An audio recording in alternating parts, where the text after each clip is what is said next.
My mother-in-law tried to rehome my newborn to my infertile sister-in-law 2 weeks after my husband's funeral. Now they're both blocked.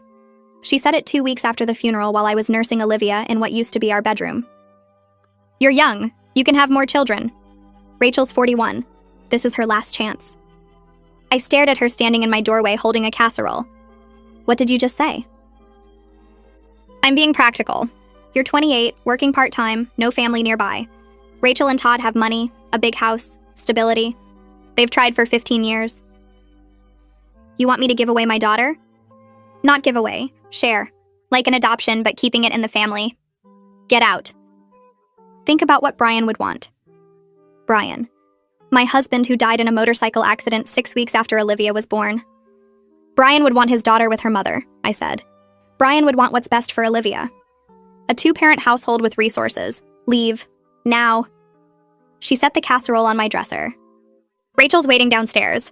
She'd like to discuss this rationally. Rachel's here? I put Olivia in her crib and went downstairs. Rachel was sitting on my couch sorting through Brian's things. These photos from your wedding are nice. You were so young. I was 24. Still, so unprepared for all this. A baby, no husband, those medical bills. What medical bills? Janet came down behind me. From Brian's accident. The insurance didn't cover everything. Yes, it did. I have the statements. Rachel exchanged a look with her mother. There might be complications. Appeals. These things drag on. Unless you have support. Is that a threat? It's reality, Janet said. Fighting insurance companies takes lawyers, money you don't have. But Rachel does. We want to help, but you have to be reasonable. Rachel walked over to Olivia's swing. She's beautiful. Looks just like Brian as a baby. Don't touch her things. I'm just looking. Todd and I have the nursery ready. Been ready for years. Yellow walls, elephant theme I picked during our first IVF. That doesn't entitle you to my baby. Your baby who'll grow up without a father, watching other kids with dads at school plays, father-daughter dances. Stop. Can you really give her everything she needs, alone, while grieving? Millions of single mothers do it. But why should you have to? Janet asked. When there's a perfect solution. Rachel raises Olivia, you stay the devoted aunt. Everyone wins. I lose my daughter. You keep her. She just lives somewhere better suited for her needs. With Rachel. With family who can provide properly, Rachel said. Private schools, college funds, opportunities you'll never afford on a teacher's aide salary. I don't care about private schools. Brian would have. Don't tell me what my husband wanted. Rachel pulled out her phone, showed me texts. These are from Brian. 3 months ago. He was worried about providing for Olivia, asked if Todd and I would be guardians if something happened. My hands shook. He never told me that. He didn't want to upset you. Being guardians if we both died isn't the same as taking her while I'm alive. But it shows he trusted us. Janet sat beside me. No one's saying you're a bad mother, but you're grieving. Maybe a temporary arrangement? Rachel keeps Olivia while you get back on your feet? Temporary? Rachel's face lit up. Like shared custody? No, like you taking my baby and never giving her back. That's not what we're suggesting, Janet said.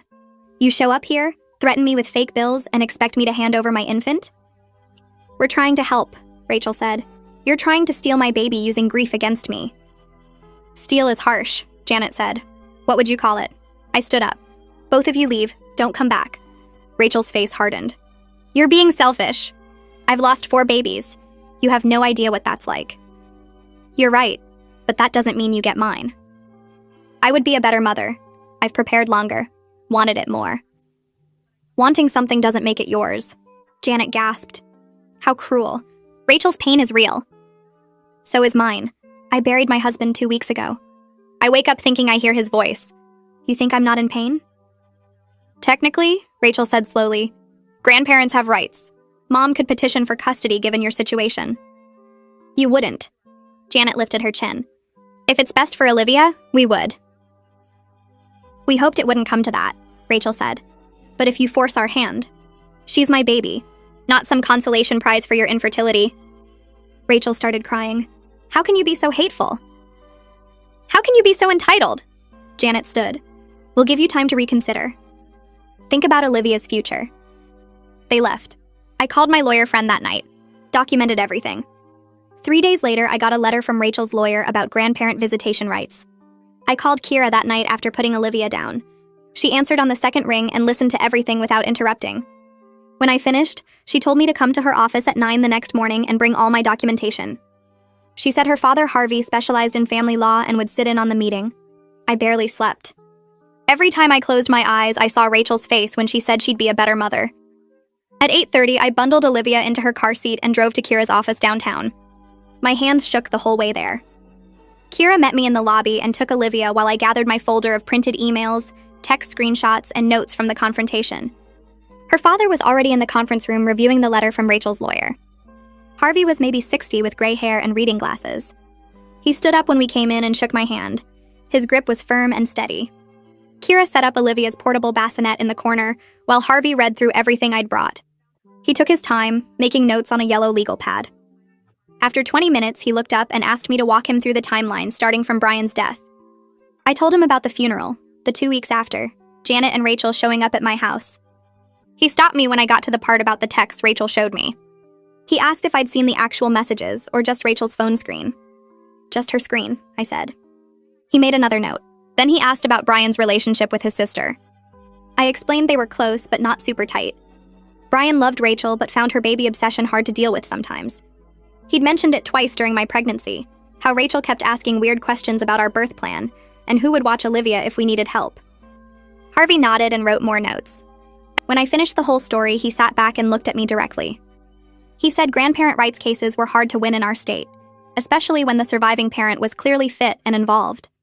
But he warned me that Janet and Rachel would make this expensive and exhausting even if they knew they'd probably lose.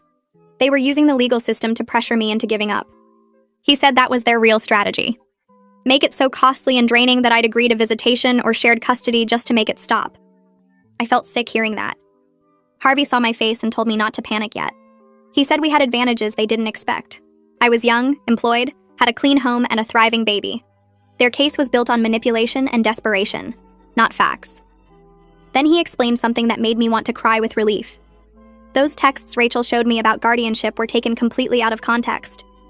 Brian was discussing backup plans if we both died, not expressing any doubt about my parenting.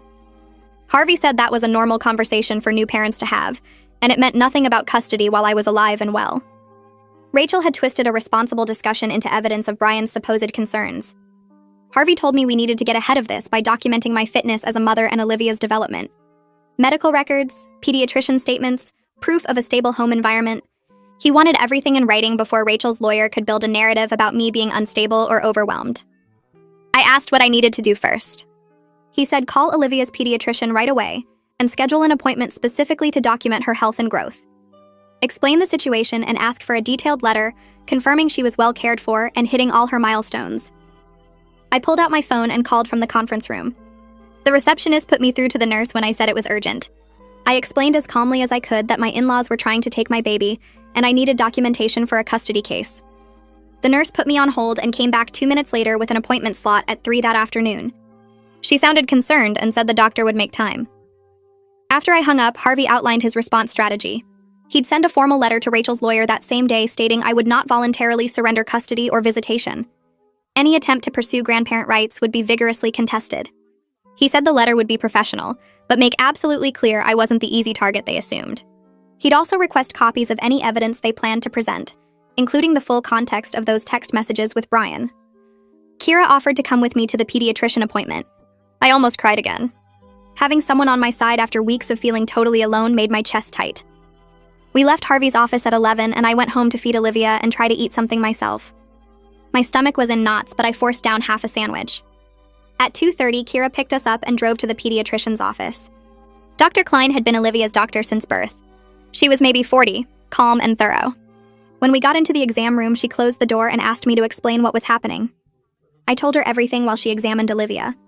She weighed her, measured her length and head size, checked her reflexes and muscle tone. Olivia was perfect, hitting every milestone, gaining weight appropriately, no concerns at all. When the exam finished, Dr. Klein sat down and looked at me with something like anger in her eyes. She said she was horrified that anyone would use a custody threat against a grieving mother with a healthy baby. She'd write a detailed letter documenting Olivia's excellent care and development. She also offered to testify if it came to that. I thanked her about 5 times. She printed out growth charts and immunization records for Harvey and made copies of everything in Olivia's file. By the time we left, I had a folder of medical documentation proving I was doing everything right. That night, I emailed everything to Harvey. He responded within an hour saying he'd draft his response letter first thing in the morning. 2 days later, Janet started calling. The first call came at 1 in the afternoon while I was changing Olivia's diaper. I saw Janet's name on the screen and didn't answer. She called back 5 minutes later. Then again, 10 minutes after that. By 4 o'clock, she'd called 17 times. I didn't pick up once, but she left voicemails. I listened to them that evening after Olivia was asleep. The first few were almost nice. Janet saying we should talk. She didn't want this to get ugly. Family should work things out privately. By voicemail 7, her tone changed. She said I was being unreasonable and stubborn. Didn't I understand Rachel's pain? Couldn't I be compassionate? By voicemail 15, she was nearly screaming. I was destroying the family by refusing to share Olivia. Brian would be ashamed of my selfishness. I was keeping the grandmother from her grandchild, and that was cruel. The last 2 voicemails were just her crying and saying she didn't understand why I was doing this. I saved all of them and forwarded them to Harvey. He said they were perfect evidence of harassment. 3 days after that, Harvey called to tell me Rachel's lawyer had responded with a formal petition for grandparent visitation rights. The petition cited Janet's established relationship with Olivia and her right to maintain family connections.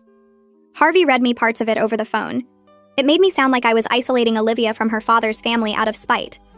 It claimed Janet had been a devoted grandmother since Olivia's birth, and I'd suddenly cut off all contact without reason. That was completely false.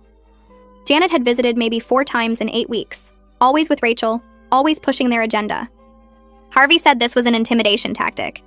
The petition had no real legal standing since Janet barely knew Olivia, but it was designed to scare me into backing down.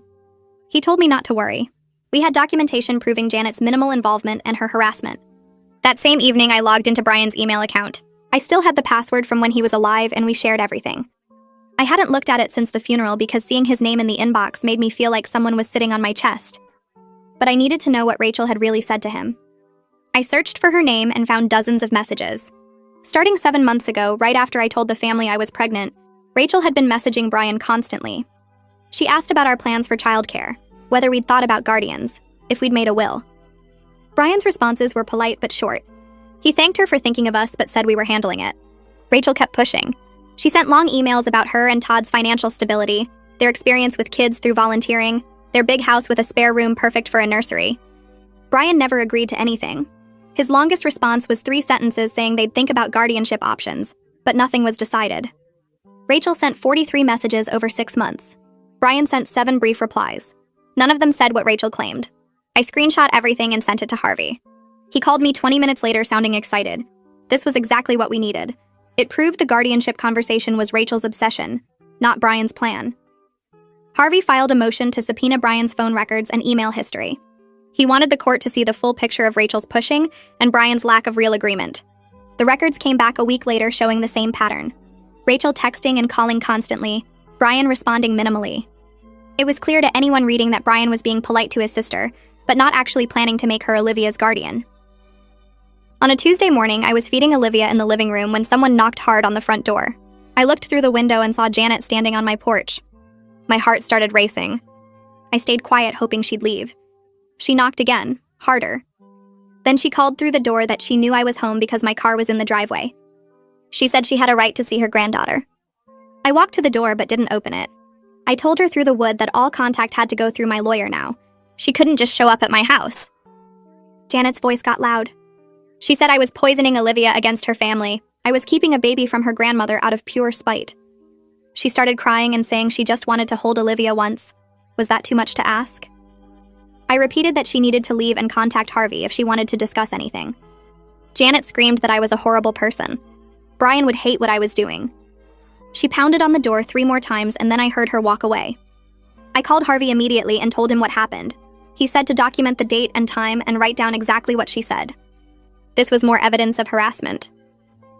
3 days later, someone knocked on my door again. This time it was a woman I didn't know holding a clipboard. She introduced herself as a social worker and said someone had filed a complaint about my fitness as a mother. She looked apologetic and said she was sorry, but she had to investigate. The complaint claimed I was depressed, isolated, and unable to care for an infant properly. My hands went cold. I invited her in because I had nothing to hide. She looked around at my clean living room, Olivia's organized play area, the kitchen with clean bottles drying by the sink. She asked to see Olivia's room. I showed her the nursery with the crib and changing table and shelves of clean clothes. She asked about my support system, and I told her about Kira, my coworkers, the grief counseling I'd started. She made notes and asked to see Olivia. I brought her out, and the social worker watched me change her diaper and talk to her. Olivia was alert and happy, grabbing at my fingers. The social worker's face softened. She said off the record that she saw complaints like this all the time in custody disputes. My situation looked completely fine. Olivia was clearly healthy and well cared for. She'd have to file a report, but I shouldn't worry. She could see this was a malicious complaint meant to harass me. After she left, I sat on the couch holding Olivia and shaking. They'd actually called social services on me. Tried to get my baby taken away using lies about my mental state. I called Harvey and told him. He said this was good in a twisted way. It showed how desperate they were and how far they'd go. The social worker's report clearing me would be powerful evidence in court. But sitting there with my daughter sleeping against my chest, I felt more scared than I'd ever been in my life. Kira called the next morning and told me she found a grief support group for young widows that met Tuesday nights at a community center 20 minutes away. I didn't want to go. The idea of sitting in a circle talking about Brian with strangers made my stomach hurt. But Kira said she'd watch Olivia and I needed to get out of the house. Tuesday came and I almost didn't go. I sat in my car outside the community center for 10 minutes before walking in. 7 women sat in chairs arranged in a circle. The facilitator smiled and introduced herself and asked me to share if I felt comfortable. I said my name and that my husband died 3 months ago in a motorcycle accident, and I had a 3-month-old baby. One woman started crying. She lost her husband in a car crash when her son was 6 months old. Another woman's husband had a heart attack at 32. They all had young kids. They all understood the impossible combination of grief and diapers and sleepless nights. Nobody told me I was lucky to have Olivia, or that time heals everything, or that Brian was in a better place. They just nodded and said it was hard, and they were sorry. I cried for the first time since the funeral. Not quiet crying, but the kind that makes your whole body shake. When I left 2 hours later, I felt lighter somehow. Like maybe I could do this. The next day, Rachel's email arrived. The subject line said, "Please read." I almost deleted it, but something made me open it. She wrote about her first miscarriage at 12 weeks, the second at 8 weeks, the third that required surgery, the fourth that happened the day before her 40th birthday. She described every IVF cycle, the hormone shots that made her sick, the waiting rooms full of pregnant women, the negative pregnancy tests, the embryos that didn't take, the ones that did, but didn't survive. She wrote about decorating the nursery after the first positive test and having to pack everything away after the miscarriage. About holding her friends' babies and feeling like her arms were empty. About watching me pregnant with Olivia and feeling jealous and ashamed of feeling jealous. The email ended with, "You have no idea what it's like to want something this badly and watch someone else have it so easily." I sat at my kitchen table reading it 3 times. I did feel bad for her. The pain in every sentence was real. But feeling bad for someone doesn't mean giving them your child. I closed my laptop without responding. Harvey called that afternoon. The social worker's report came back and it cleared me completely. She noted a clean home, healthy baby, appropriate care, and strong support system. She specifically mentioned that the complaint appeared motivated by custody dispute rather than genuine concern. Harvey filed the report with the court immediately. He also filed a motion to dismiss Janet's grandparent rights petition based on my fitness as a parent and Janet's lack of any established relationship with Olivia. He sounded pleased. This was exactly what we needed. 2 days later, a number I didn't recognize called while I was feeding Olivia. I almost didn't answer, but something made me pick up. A man's voice said my name and asked if I remembered him. He worked with Brian at the insurance company. They shared an office for 2 years. I remembered meeting him at the Christmas party once. He said he heard through mutual friends about the legal situation with Brian's family.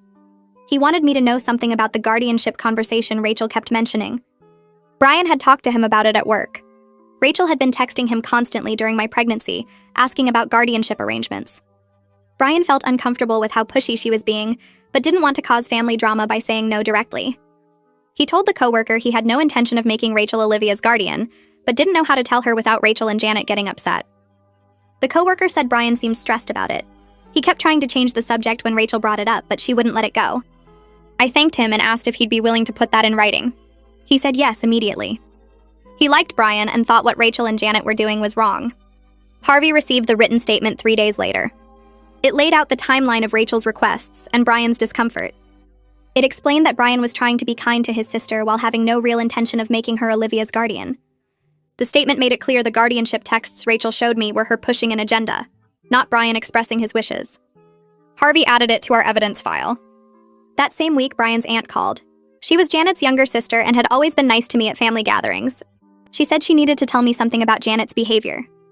Janet had been obsessed with fixing Rachel's infertility for years. Every family event became about Rachel's latest treatment or another failed attempt. Janet convinced Rachel that adopting within the family was the perfect solution months before Brian died. The aunt said she heard them discussing it at a family gathering when I was 7 months pregnant. They talked about how young I was and how overwhelmed I'd be as a new mother. How Brian's job didn't pay that well and we lived in a small house. How Rachel and Todd could provide so much more. The aunt said she thought it was just talk at the time. Wishful thinking from a desperate woman and her enabling mother. She never imagined they'd actually try to take my baby. But after Brian's accident, they saw an opportunity. I felt sick listening to her. They planned this before Brian died. They were just waiting for a chance. The aunt confirmed they discussed it while I was still pregnant. They talked about me like I was a problem to solve. Like Olivia was already theirs and they just had to wait for the right moment. I thanked the aunt for telling me and hung up shaking. Harvey called the next morning after I emailed him what the aunt told me. He said this changed everything. It proved Janet and Rachel's petition wasn't about Olivia's welfare. It was about a pre-existing plan to acquire a baby for Rachel. He filed a motion with the judge explaining the new information and arguing the petition should be expedited given the harassment I was experiencing. The judge agreed to move up the hearing date. Instead of waiting 2 months, we'd go to court in 3 weeks. Harvey said the judge's willingness to expedite suggested she saw problems with their case. That same day, Rachel posted on social media. She didn't name me, but it was obvious. She wrote about the pain of infertility and being kept from family by people who don't understand. About watching from a distance while her brother's child grows up without knowing her aunt. About systems that favor biology over love. The comments filled with sympathy. Friends told her to stay strong. Several people asked what happened. I saw screenshots forwarded by mutual friends asking if this was about me. I felt humiliated seeing my private situation discussed publicly. But Harvey said not to respond. He said Rachel's posts actually helped our case by showing her manipulation tactics and poor judgment. He screenshot everything for evidence. The next day, 3 of Brian's cousins called me. First was his cousin from college who I'd met at the wedding. She said she heard what Janet and Rachel were doing and thought it was wrong. She offered to write a statement about how controlling Janet had always been with Brian growing up. Then Brian's cousin from his mom's side called. He said Rachel had been talking about wanting a baby at every family event for years, and it got uncomfortable. He'd testify about her behavior if I needed him to. The third cousin was someone I barely knew, but she said she had to reach out. She told me Janet pushed Rachel into this and convinced her it was reasonable. All 3 said they'd go to court and tell the judge what they saw. I thanked them and forwarded their information to Harvey. Having family support felt strange after weeks of feeling completely alone against Brian's whole family. Harvey added their names to our witness list that afternoon. 2 days later, Todd texted me asking to meet in person. No lawyers, no Rachel, just us. I stared at the message for 20 minutes.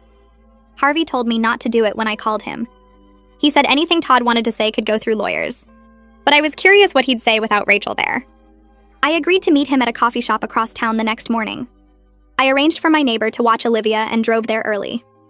Todd was already sitting at a corner table when I arrived. He looked tired. Dark circles under his eyes and his shirt wrinkled like he slept in it. I sat down across from him and waited. He started talking immediately. He said this whole thing had gone too far and he was sorry. He said he couldn't control Rachel's desperation anymore. She wasn't sleeping, wasn't eating, just obsessing over Olivia constantly. He said Janet kept pushing Rachel and telling her this was her last chance at motherhood. I listened without saying anything. Then he made his offer. He'd convinced them to drop the petition if I agreed to regular supervised visits. Maybe once a month at his house with him present. I shook my head before he finished. I told him I wouldn't reward their behavior with access to my daughter. He said he understood but asked me to think about it. I stood up to leave. He grabbed my arm gently and said Rachel needed help he couldn't give her. I pulled away and walked out. Rachel found out about the meeting that same day. Todd must have told her or she saw it on his phone. She called Harvey's office screaming that Todd betrayed her by meeting with me. Harvey's assistant heard her threatening to file new motions. The next morning, Harvey called me. Rachel's lawyer filed an emergency motion claiming I was unstable. The motion said I was putting Olivia at risk by refusing family support during my grief. It said I was isolated and paranoid and needed immediate intervention. Harvey said we had to go to court in 3 days for an emergency hearing. I felt sick reading the motion. They were using my grief as a weapon again. Harvey told me to stay calm and let him handle it. He said he'd bring all our documentation and the judge would see through their claims, but I had to be ready to testify and answer questions about my mental state. The hearing happened on a Wednesday morning. I barely slept the night before because Olivia was up every 2 hours. I wore the same black dress from Brian's funeral because it was the only professional thing I owned that still fit. Harvey met me outside the courthouse and went over what to expect. He said Rachel's lawyer would try to make me look unstable, but our evidence was strong. We walked into the courtroom and I saw Rachel sitting with Janet and her lawyer. Rachel's eyes were red like she'd been crying. The judge came in and called the case. Rachel's lawyer went first. He talked about how I was a young widow with no family support, refusing help from loving relatives. He said I'd cut off all contact with Brian's family and was isolating Olivia from her grandmother. He made it sound like I was the problem. Then Harvey presented our evidence. He showed the judge my pediatrician's letter about Olivia's health. He showed the social worker's report clearing me. He showed the texts proving Rachel pushed the guardianship idea on Brian. The judge looked through everything carefully. She asked Rachel's lawyer why they filed an emergency motion when the child was clearly thriving. He said my emotional state was the concern, not Olivia's current condition. Then I had to take the stand. Harvey asked me basic questions about my daily routine with Olivia. I explained my schedule, my support systems, my therapy appointments. Then Rachel's lawyer got to question me. He asked if I was emotionally stable enough to care for an infant alone. Something about the way he said it broke me. I started crying right there on the stand. I couldn't stop. All the grief I'd been holding back for weeks came out. The judge called a recess immediately. The bailiff brought me water and tissues. Harvey sat with me in the hallway while I tried to pull myself together. He said showing emotion wasn't weakness and the judge would understand. He said crying proved I was human and processing real grief, not unstable. After 15 minutes, we went back in. The judge denied the emergency motion. She said Rachel's lawyer wasted the court's time with baseless claims. She said the evidence showed I was a fit mother, and Olivia was well cared for. She said grief was normal after losing a spouse and didn't indicate instability. Then she set a date for the full grandparent rights hearing in 6 weeks. She warned both sides against further harassment and said any more emergency motions without merit would result in sanctions. Rachel started crying when the judge finished. Janet's face turned red, but she stayed quiet. Harvey and I left the courthouse quickly. In the parking lot, he told me this was a good outcome. The judge saw through their manipulation, and our case was stronger now. But I felt exhausted and empty. Fighting in court while grieving felt impossible. 3 days later, my supervisor called me into her office. She showed me a letter from Janet. The letter said I was neglecting my job because of personal issues. It suggested my employer should be concerned about my reliability. It mentioned the custody battle and implied I might not be stable enough to work with children. My supervisor looked uncomfortable. She asked if everything was okay at home. I explained the whole situation. I told her about Brian's death, about Janet and Rachel trying to take Olivia, about the court case. She listened and then put the letter in her desk drawer. She said she'd seen no issues with my work performance. She said she was sorry for what I was going through and asked if I needed any accommodations. I thanked her and left feeling relieved. Janet's attempt to sabotage my job failed completely. Harvey recommended I start therapy to help process everything. He gave me the name of someone who worked with grief and family conflict. Her name was Coral Jennings. I called her that afternoon and got an appointment for the next week. When I met Coral, she was younger than I expected, maybe late 30s. Her office was small but comfortable with soft lighting and plants everywhere. I told her everything from the beginning. She listened without interrupting. When I finished, she said what Janet and Rachel did was using my vulnerability against me. She said protecting Olivia wasn't selfish. It was healthy boundaries. She said grief made people easy targets for manipulation, and I'd done the right thing by fighting back. We talked about how betrayal from family hurt worse than from strangers. She gave me strategies for managing anxiety when court dates approached. I left feeling like someone finally understood. A week later, Harvey called with new information. He'd been digging into Rachel and Todd's legal history. He found out they consulted with 3 different lawyers before finding one willing to take their case. 2 of those lawyers told them their petition had no merit. One lawyer's notes said the case was weak and likely motivated by grief, rather than genuine concern for the child. Harvey said this proved Rachel and Todd knew their case was bad, but pursued it anyway. He filed the information with the court as evidence of bad faith. The judge would see they shopped around for a lawyer who'd take a weak case. This made their whole petition look even worse. Harvey said it strengthened our position significantly for the full hearing in 5 weeks. 2 days later, Brian's best friend called me. He said he heard about the court case through mutual friends and wanted to help. We met for coffee while my neighbor watched Olivia. He told me about conversations he had with Brian after Olivia was born. Brian talked about how proud he was of me as a mother. He said Brian never mentioned worries about me raising Olivia alone. When Rachel brought up the guardianship thing, Brian told him she was being pushy, and he didn't know how to shut it down without causing family drama. He said Brian called Rachel's requests awkward and uncomfortable. I asked if he'd testify, and he agreed immediately. He said Brian would want someone protecting his family from this mess. I called Harvey from the parking lot and told him. Harvey said this testimony would directly challenge Rachel's claims about Brian's wishes. He scheduled a meeting to prepare the friend's statement. At the next grief support group meeting, I broke down talking about the legal battle. 2 women pulled me aside after. One dealt with her husband's parents trying to take her kids 3 years ago. The other had her sister-in-law claim she was too depressed to parent. They both won their cases, but it took months of fighting. They gave me advice about documenting everything and keeping copies of all communications. They told me to screenshot any social media posts from Janet or Rachel. They said judges see through manipulation when you have evidence. One woman said her therapist taught her a phrase that helped during court stress. She said to tell myself I'm protecting my child, not punishing my in-laws. That reframe helped me sleep better. The other woman offered to watch Olivia if I needed backup childcare during court dates. Having people who understood made the isolation hurt less. 3 days before the scheduled mediation, Janet showed up at my door. I saw her through the window carrying a cardboard box. She knocked and called my name. I opened the door but kept the screen locked. She held up the box and said it contained Brian's childhood photos and baby clothes. She said she wanted me to have them for Olivia. Then she said she'd been thinking about everything and maybe we could find a compromise. She said if I reconsidered letting Rachel be part of Olivia's life, she'd give me all of Brian's mementos.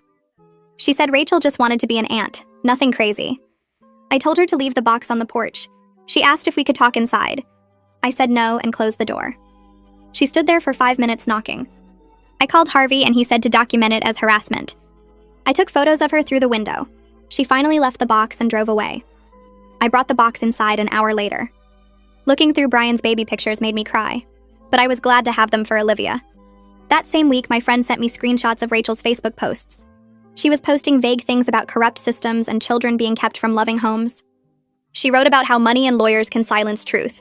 She posted articles about grandparent rights and family court bias. Her friends started commenting, asking if she was okay. Some comments said her posts seemed concerning. One friend asked directly if she needed to talk to someone.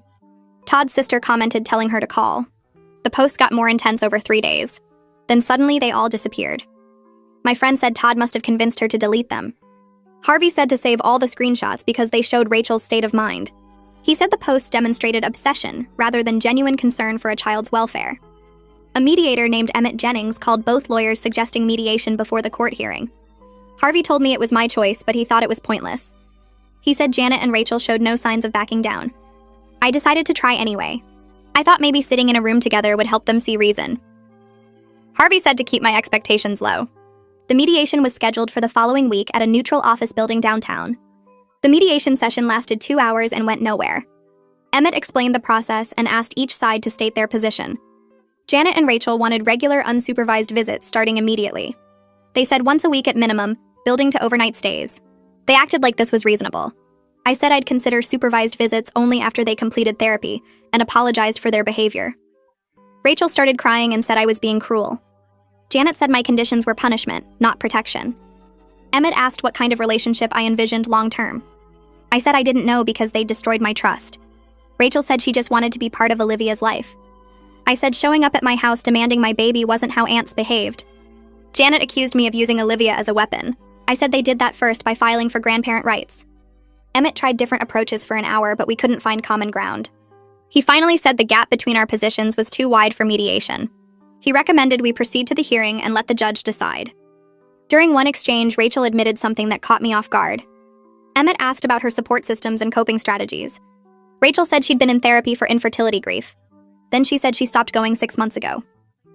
Janet looked uncomfortable. Emmett asked why she stopped. Rachel said her therapist suggested she was becoming obsessed with having a baby. She said the therapist didn't understand her situation.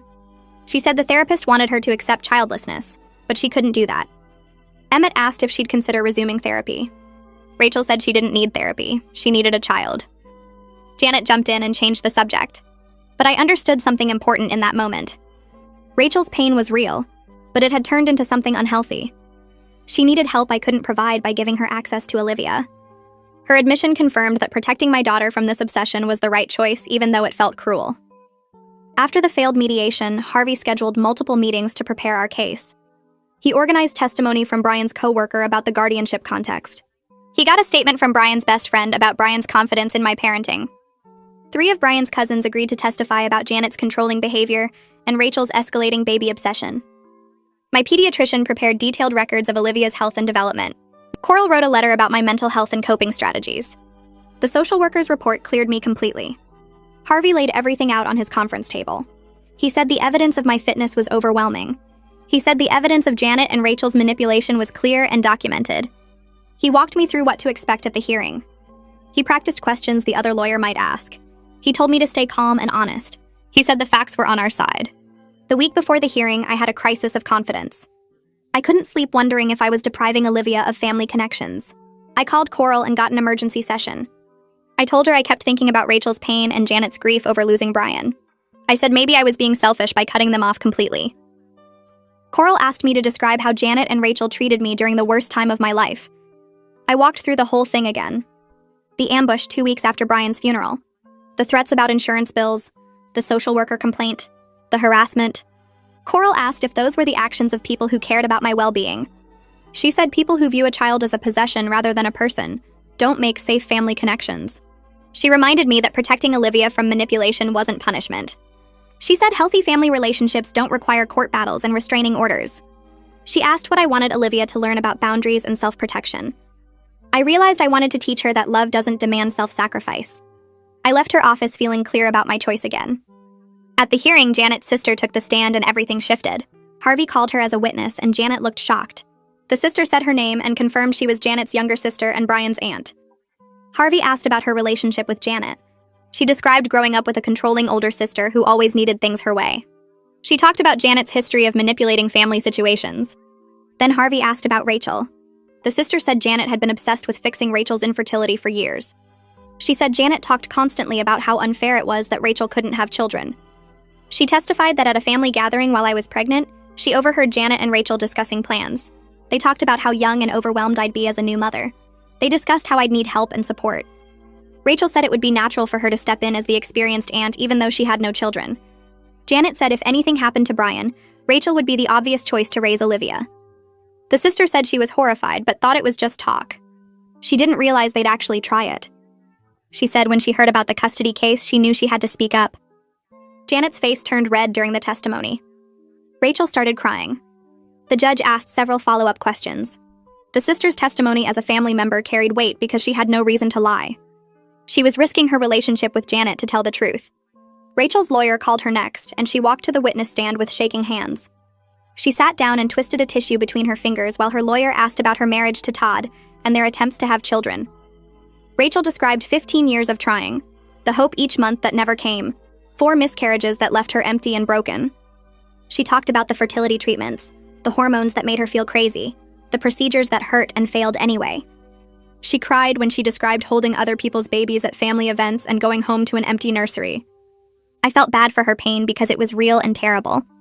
But then her lawyer asked what she could offer Olivia, and Rachel's face changed. She sat up straighter and listed everything like she was applying for a job. The big house with a yard and a pool, the college fund already started, the private school Todd's company had connections with, the stable 2-parent home where Olivia would have everything she needed. She said she'd been preparing to be a mother for 15 years while I'd only had 9 months. She said she knew more about child development from all her research than most mothers learned in a lifetime. The judge started frowning and asked Rachel directly if she understood that Olivia already had a mother. Rachel said yes, but that circumstances weren't ideal for a child. The judge asked what circumstances she meant. Rachel said a grieving widow working part-time with no family support wasn't the best environment for a baby.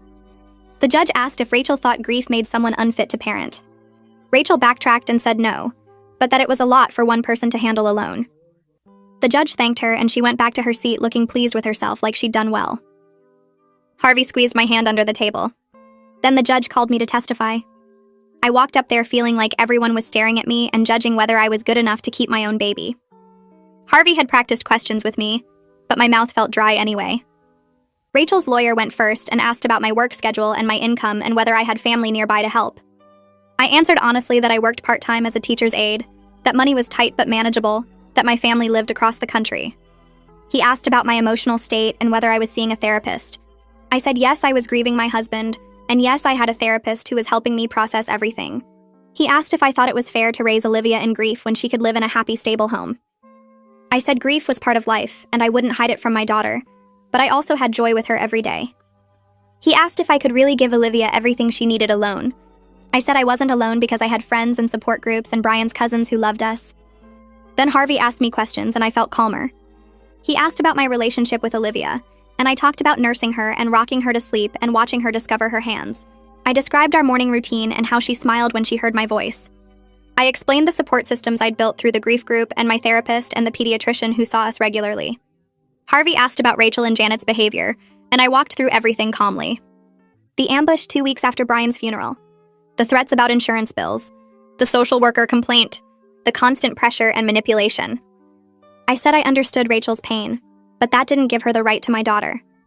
I said maybe someday when Olivia was older and Rachel had gotten help, we could have some kind of relationship, but right now their behavior made that impossible. The judge asked me a few questions about my plans for Olivia's future, and I answered honestly that I planned to raise her with love and the truth about her father and connections to family who cared about her well-being, not their own needs. Then I went back to my seat and Harvey whispered that I did great. The judge said she'd take a short break to review everything and left the courtroom.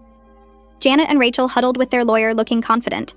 Todd sat separate from them, staring at his hands. Harvey told me the judge's questions were good signs, but not to get my hopes up yet. We sat there for 20 minutes that felt like hours. Then the judge came back and everyone stood up. She sat down and looked at papers in front of her before speaking. She said she'd reviewed all the evidence and testimony carefully. She said that grandparent rights existed to protect established relationships between grandparents and grandchildren when parents tried to cut off those relationships without cause. She said Janet had no established relationship with Olivia to protect, since the baby was only a few months old, and Janet had barely visited. She said the evidence showed that my decision to limit contact wasn't arbitrary, but based on Janet and Rachel's concerning behavior and poor judgment regarding the child's best interests. She said their attempt to pressure a grieving widow into giving up her infant showed they viewed the child as an object to acquire rather than a person with her own needs and rights. She denied the petition completely. Rachel started crying immediately. Janet's face turned red and angry. Todd closed his eyes and let out a breath. I felt Harvey's hand on my shoulder. The judge wasn't done. She said that based on the harassment documented in the case, she was issuing a restraining order preventing Janet and Rachel from contacting me directly or coming to my home. All future communication had to go through lawyers. She said any relationship with Olivia in the future would have to be initiated by me voluntarily, when and if I decided it was appropriate. She said she hoped both parties would respect the court's decision and move forward in Olivia's best interests. Then she dismissed us. Rachel was sobbing into her hands while Janet sat stiff and furious beside her. Their lawyer gathered his papers quickly like he wanted to escape. Todd stood up and looked at me across the courtroom. He mouthed the words, "I'm sorry," but didn't try to come over.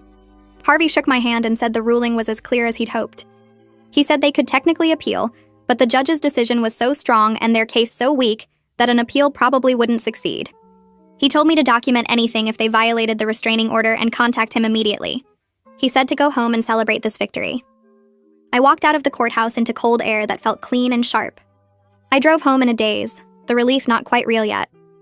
When I got there, I picked Olivia up from her crib where the babysitter had put her down for a nap. I held her for a full hour, just breathing in her baby smell and feeling her weight against my chest. I cried, but this time from relief that the immediate threat was over. That night, the grief support group brought dinner to my house. They'd been following the case and knew what today meant. We sat around my small living room eating casserole and garlic bread while Olivia slept in her swing. They understood how much strength it took to fight while mourning. They knew I was exhausted and relieved and still sad all at once. A week later, Brian's cousins called and invited me to a family gathering at one of their houses. They made it very clear that Janet and Rachel wouldn't be there. I was nervous about family events after everything, but I went. It felt good to let Olivia meet relatives who loved her without any agenda or strings attached. They passed her around and took pictures and told stories about Brian as a kid. Nobody asked me for anything or suggested I couldn't handle being a single mom. They just welcomed us and made us feel like we belonged. I saw Coral the next week for my regular appointment. We talked about the complex feelings of winning the case but losing Brian's family in the process. I told her I kept thinking about Janet before all this, how she'd seemed kind at my wedding and excited about becoming a grandmother. Coral asked me to describe who Janet actually was versus who I'd wanted her to be. I realized I'd been grieving people who never really existed. The loving mother-in-law and supportive sister-in-law I'd imagined were just masks they wore until they wanted something. Coral said that was another kind of loss to process. She said it was okay to grieve both the relationship I'd lost with Brian and the family relationships I'd thought I had. 2 months after the hearing, I got a letter from Todd through Harvey's office. It was short and formal. He said he and Rachel were divorcing and she was moving across the country for a fresh start. He said he was sorry for everything that happened. He asked if Rachel could send birthday cards to Olivia without expecting any response or contact. He said he understood if the answer was no. Harvey called and said it was completely my choice. I thought about it for a few days. I decided birthday cards were okay as long as there were no visits or phone calls or attempts at more contact. I figured maybe someday when Olivia was older and could decide for herself, she might want to know her aunt. But for now, cards in a box were all I could handle. My supervisor called me the week after the hearing to talk about coming back to work. She said she'd worked out a flexible schedule where I could bring Olivia to the office daycare 3 days a week for half days. The school district had a program for employees with infants, and the cost was something I could actually afford. I started back the following Monday, and it felt strange to put on work clothes and pack a diaper bag and drive somewhere that wasn't a lawyer's office or courthouse. The other teachers' aides welcomed me back with a small plant for my desk and careful questions about how I was doing. Nobody asked about the legal stuff directly, but one coworker whose sister went through a custody thing gave me a knowing look and squeezed my hand. Having adult conversations about lesson plans and student progress felt good in a way I hadn't expected. I ate lunch in the teacher's lounge and talked about normal things like the upcoming school play and whether the new math curriculum was working. My paycheck wasn't much, but it was mine, and I could pay my bills without touching Brian's life insurance money that I was saving for Olivia's future. 3 weeks into my return to work, the front desk called to say I had a package delivery. I went to the office and found a large box with no return address. The secretary handed it to me with a smile, and I took it back to my desk. Inside were baby clothes in sizes Olivia would wear over the next year, all expensive brands with tags still attached. Underneath was a card that said, "A grandmother's love cannot be restrained," in Janet's handwriting. My hand started shaking as I realized she'd sent this to my workplace where she knew I'd have to receive it in front of colleagues. I took photos of everything with my phone, documented the date and time, and called Harvey during my lunch break. He said this was a clear violation of the restraining order and he'd send a warning letter that day. Any further contact would result in contempt charges and possible jail time. I packed everything back in the box and gave it to Harvey's office that afternoon. My supervisor noticed I was upset and told me to take the rest of the day off, but I stayed because going home to an empty house felt worse than being around people. The grief support group met that Thursday, and we spent the session talking about upcoming holidays and difficult dates. Christmas was 8 weeks away, and it would be Olivia's first and my first without Brian. The anniversary of his death was in February, 6 months after the funeral. The group leader had us write down the dates we were dreading and then make plans for how to handle them. One woman whose husband died 2 years ago said the anticipation was always worse than the actual day. Another said she'd learned to create new traditions instead of trying to recreate old ones. I decided I'd spend Christmas morning just me and Olivia at home, then go to Brian's cousin's house in the afternoon where I knew I'd be welcome. For the death anniversary, I planned to take the day off work and maybe visit Brian's grave with Olivia, let myself feel sad without trying to push through it. Having people who understood that grief doesn't follow a schedule made these plans feel possible instead of overwhelming. They knew I might fall apart on random Tuesdays and be fine on the actual difficult dates. They knew that seeing other families with fathers would hurt sometimes, and that was okay. Brian's best friend started coming by every Sunday afternoon around the time Olivia usually woke up from her nap. He'd hold her and tell her stories about her dad, stuff from before I knew Brian. He told her about the time Brian tried to fix his motorcycle in the rain and ended up covered in mud. He told her about Brian's terrible singing voice and how he'd sing anyway. He brought photos I'd never seen of Brian as a teenager looking awkward and happy. I'd make coffee and sit on the couch listening to him talk to my daughter who was too young to understand, but who seemed to like his voice. He never tried to be a replacement father or suggested I needed a man around. He just showed up consistently and kept Brian's memory alive in a way that felt healthy instead of painful. Sometimes he'd stay for dinner and we'd order pizza and watch whatever game was on TV. He became part of our weekly routine in a way that felt natural, like family without any of the toxic strings attached. I opened a savings account for Olivia at my bank and set up automatic transfers of $50 every payday. It wasn't much, but it was money I would have spent on lawyers if the case had dragged on for months like Harvey originally thought it might. I'd put Brian's life insurance money in a separate account that I wasn't touching except for true emergencies. This new account was for Olivia's future, whatever that looked like. Maybe college or trade school or helping her start a business someday. I liked looking at the balance grow slowly and knowing I was planning ahead instead of just surviving day to day. The bank gave me a folder with information about education savings plans and investment options I could consider when the balance got bigger. I put the folder in my desk drawer where I kept important papers and felt like I was being a responsible parent in a way Janet and Rachel had insisted I couldn't be. 6 months after the hearing, I got a letter forwarded through Harvey's office from an adoption agency. It was a standard notification that Rachel and Todd had been accepted into their adoption program and were in the waiting period for a domestic infant adoption. The letter explained that as part of their application process, they'd disclosed the previous legal situation with me, and the agency wanted to confirm that there were no ongoing custody disputes or concerns. Harvey called to tell me the agency had reached out to him directly, and he'd provided a summary of the case and the restraining order. He said the agency seemed thorough and professional in their screening process. I felt a weird mix of relief and sadness reading that letter. Relief that Rachel was finding another path to motherhood that didn't involve trying to take my daughter. Sadness that it had come to all this, that she'd been so desperate she'd tried to steal a baby from a grieving widow instead of pursuing legitimate adoption sooner. I hoped she was getting therapy as part of the adoption process. I hoped she'd be a good mother to whatever child she eventually adopted. I hoped that child would be safe with her. My sessions with Coral shifted from processing immediate crisis to talking about longer-term stuff like trust and relationships. She asked me about friendships and whether I was isolating myself. I told her about the support group and Brian's best friend and his cousins who checked in regularly. She asked about dating, and I laughed because the idea of trusting someone new felt impossible. She said that was normal after what I'd been through, that Janet and Rachel had used my vulnerability against me in the worst possible way. We talked about how to accept help from people without waiting for the other shoe to drop, without assuming everyone wanted something from me. She said I'd need to learn to trust again eventually, not for romance necessarily, but just for basic human connection. I wasn't ready yet, but I could see her point. I was starting to let my guard down with coworkers and other parents at the daycare. I was learning that most people were just kind without expecting anything back. Olivia turned 6 months old on a Tuesday, and I took her to the pediatrician for her checkup. She'd doubled her birth weight and was sitting up on her own and grabbing at everything in reach. The doctor did all the developmental checks and said she was hitting every milestone right on schedule. She asked about our home situation, and I gave her the short version of the legal stuff being resolved. The doctor looked at Olivia and then at me and said something I hadn't expected. She said Olivia was clearly a securely attached baby despite everything that had happened in her short life. She said babies know when they're loved and safe, and Olivia showed all the signs of a child who trusted her caregiver completely. I cried in the exam room, and the doctor handed me tissues and said I was doing a great job. She said single parents often worry they're not enough, but Olivia was thriving. She was sleeping better now, going 6 or 7 hours at night before waking up hungry. She smiled at familiar faces and cried when strangers held her. She was becoming her own little person with preferences and personality. I sat down one evening after Olivia went to sleep and wrote a letter to Brian on my laptop. I told him everything that had happened with his mother and sister. I explained the legal battle and the restraining order and why I'd had to cut off his family.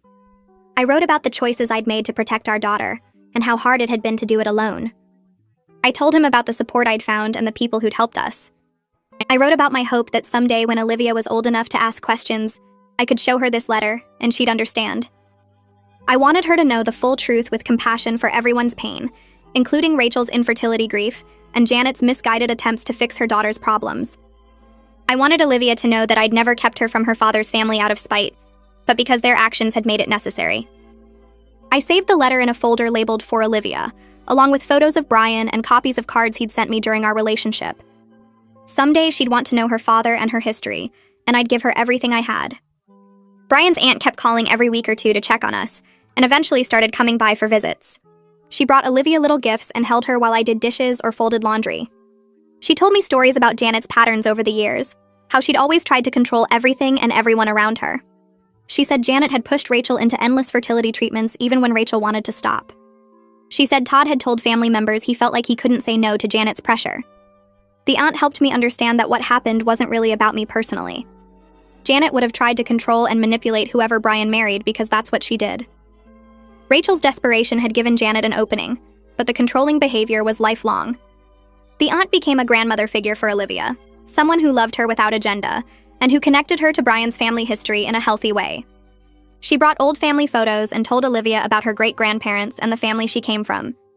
She made it clear that Olivia had family who cared about her, even if her grandmother and aunt couldn't be part of her life right now.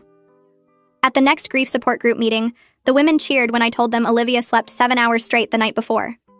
One of them brought cupcakes to celebrate what she called my first real victory in months. Another woman shared that she'd laughed at a joke her coworker told without feeling guilty afterward, and we all understood how big that moment was. The group leader reminded us that healing doesn't happen in a straight line. Some days I still woke up reaching for Brian's side of the bed. Some days I cried while folding his old t-shirts that still sat in the dresser. But other days I made it through without breaking down, and those days were becoming more common. The women nodded and shared their own experiences of grief coexisting with small moments of joy. They got it in a way nobody else could. I started going to work 3 days a week instead of 2. My supervisor let me bring Olivia to the office sometimes when daycare fell through, and my coworkers took turns holding her during their breaks. I saw Coral every Thursday afternoon and brought Olivia along because she said babies were welcome. The sessions helped me process everything that happened with Janet and Rachel without letting anger consume me. Brian's aunt visited every Sunday and brought lunch so I didn't have to cook. She told Olivia stories about her daddy while I ate and actually tasted the food for the first time in months. 4 months after the court hearing, I realized one morning that I'd stopped thinking about the legal battle constantly. It felt like something that happened to someone else in a different lifetime. I had a routine now that included work and therapy and support group and healthy family time with people who actually cared about us. Olivia was 6 months old and sitting up on her own, grabbing at everything within reach and babbling in her own language. I took her to the park and watched other parents with their kids, and didn't feel the crushing loneliness I'd felt before. I had my own community now, built from people I chose rather than people I was stuck with. I checked my email one Tuesday morning and saw Todd's name in my inbox. My stomach clenched, but I opened it anyway. The message was short and formal. He wrote that he and Rachel were getting divorced and she was moving to Oregon for a fresh start. He apologized again for everything that happened and said he hoped Olivia and I were doing well. He asked me not to respond, and said this was just to let me know we wouldn't hear from them again. I stared at the email for a long time, feeling a weird mix of relief and sadness. Relief that the threat was truly over.